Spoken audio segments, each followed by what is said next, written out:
Capitale de la Grande-Bretagne et destination prisée des touristes internationaux, Londres est aussi le creuset de populations et de cultures d'origines diverses qui en un demi-siècle ont changé le paysage de la ville historique. Mais à Westminster, on réclame de plus en plus de freiner ce bouillonnant melting pot, voire de le faire cesser. La raison, le généreux système britannique de prestations sociales et médicales a atteint son point de rupture. Ce que nous pouvons faire, c'est nous assurer que ceux qui viennent de l'Union européenne et de plus loin le font pour les bonnes raisons, qu'ils viennent ici parce qu'ils veulent participer au développement de notre pays et non parce qu'ils sont attirés par notre système de prestations ou par l'opportunité d'utiliser nos services publics. David Cameron a promis de limiter l'immigration qui a explosé sous les précédents gouvernements travaillistes. Mais comme ses homologues de l'Union européenne, la Grande-Bretagne craint un nouvel afflux de migrants venant de Roumanie et de Bulgarie, une fois levées les restrictions sur la libre circulation en janvier prochain. Incapable de s'opposer à un droit fondamental dans l'Union, le gouvernement a choisi une autre approche d'après la presse britannique en lançant une campagne négative pour décourager les migrants de venir dans le pays. Du mauvais temps aux inégalités en passant par les longues files d'attente à la douane, le message est clair, on ne peut pas vous empêcher de venir, mais sachez que la Grande-Bretagne n'est pas aussi grande que vous le pensez. Aujourd'hui, environ 70% des Britanniques souhaitent une limitation de l'immigration.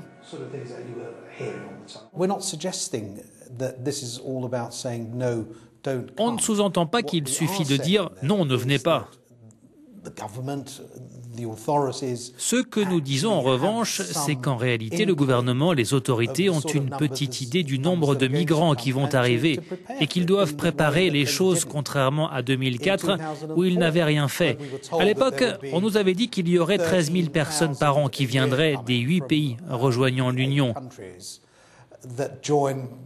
Finalement, on a quasiment atteint le million et on en voit les conséquences. Regardez les écoles, le logement, les transports.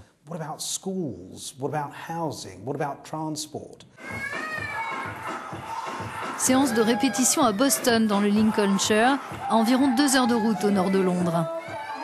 Ici, on prépare un spectacle organisé pour la prochaine fête de la musique par les Lituaniens de la région.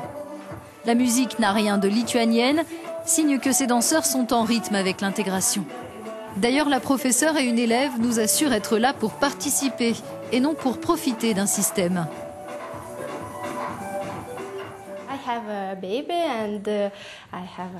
J'ai un bébé, un mari et je travaille dans une usine. Ici, j'apprends aux enfants à danser. Donc ma vie me plaît ici et je suis heureuse. Je ne vis pas des prestations sociales ou sur l'argent des Britanniques.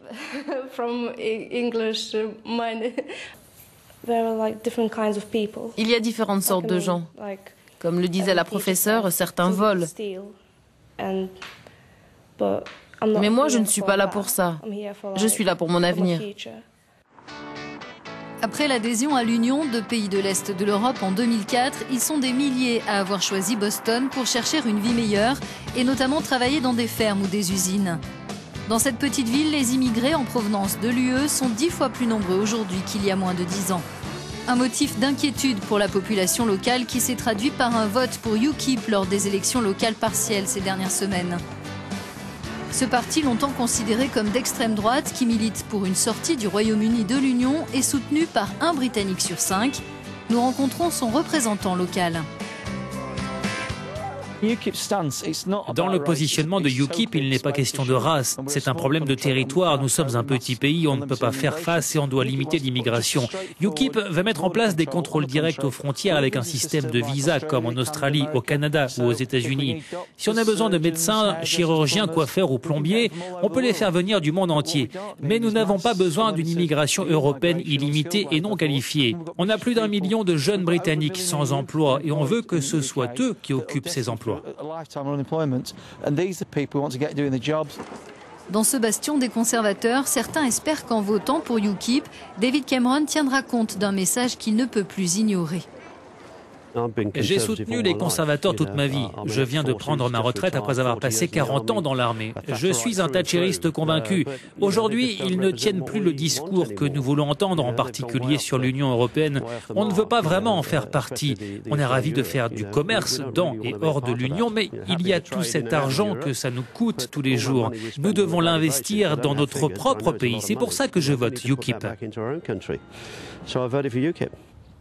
Dire non à l'Europe, non à l'immigration et écouter le citoyen moyen qui estime que les Britanniques ont perdu le contrôle de leur pays et que les partis traditionnels les ont trahis, c'est le credo du leader de UKIP, Nigel Farage, qui est député au Parlement européen. Selon lui, l'immigration ne poserait pas autant de problèmes si le Royaume-Uni ne faisait pas partie de l'Union. Il est clair que certains sont venus de Pologne, travaillent dur dans notre pays, payent leurs impôts, respectent la loi et c'est très bien. Mais Londres est aujourd'hui en proie à une vague de criminalité roumaine. Le chômage des jeunes est excessif. La rémunération des salariés moyens a été abaissée dans de nombreux cas pour se retrouver au niveau du salaire minimum. Pourquoi accepterions-nous 100 000 autres personnes, ou 200 000, ou 300 000, ou un demi-million, ou 1 million? C'est toute la question. On n'a aucun contrôle sur le nombre de personnes qui pourraient venir chez nous. David Cameron pense obtenir de la part de Bruxelles des avancées sur ce point avant un référendum prévu en 2017. Mais alors que les eurosceptiques alertent sur une nouvelle vague d'immigration européenne qui pourrait déferler sur le sol britannique, certains estiment que le Premier ministre dispose de peu de marge de manœuvre. Pour la première fois, on a une fusion entre un argument eurosceptique à un niveau constitutionnel assez abstrait et un argument principal du discours sur l'immigration visant les Polonais, les Lituaniens et maintenant les Roumains et les Bulgares qui viendraient engorger le marché du travail. Ce qui inquiète beaucoup les conservateurs, c'est que quand les restrictions aux frontières seront levées et que les Roumains et les Bulgares seront en droit de venir ici à partir de janvier, il y aura quantité de gros titres négatifs dans la presse populiste et de droite et on assistera à une autre montée de colère, de soutien au UKIP et d'hostilité à l'égard des immigrés de l'Est de l'Europe. Nous nous rendons dans une exploitation agricole des environs de Boston. Ici, on dénonce davantage des exigences des supermarchés que l'arrivée d'étrangers en provenance de l'Union européenne. D'après cet agriculteur, ces derniers ne sont pas responsables du mauvais état du système d'aide britannique, ni de la baisse des salaires. Ces emplois sont ouverts à tous. J'emploie de la main-d'œuvre immigrée. Simplement, ce que je fais, c'est d'appeler un intermédiaire qui fournit de la main-d'œuvre et il m'envoie les personnes qu'il a dans ses dossiers. Une fois, je crois qu'il m'a envoyé sa propre belle-mère. Mais il y a aussi des locaux dans ces dossiers. Je les ai employés aussi, je leur ai parlé. Donc il revient à chacun de venir et de se faire embaucher. Si vous voulez un emploi, venez vous faire embaucher là où se trouve le travail, là où il y a des besoins. Quand des postes ne sont pas pourvus, doit-on fermer la porte à une main-d'œuvre disposée à travailler? Tout l'enjeu est là pour l'économie de la Grande-Bretagne, comme pour ses responsables politiques.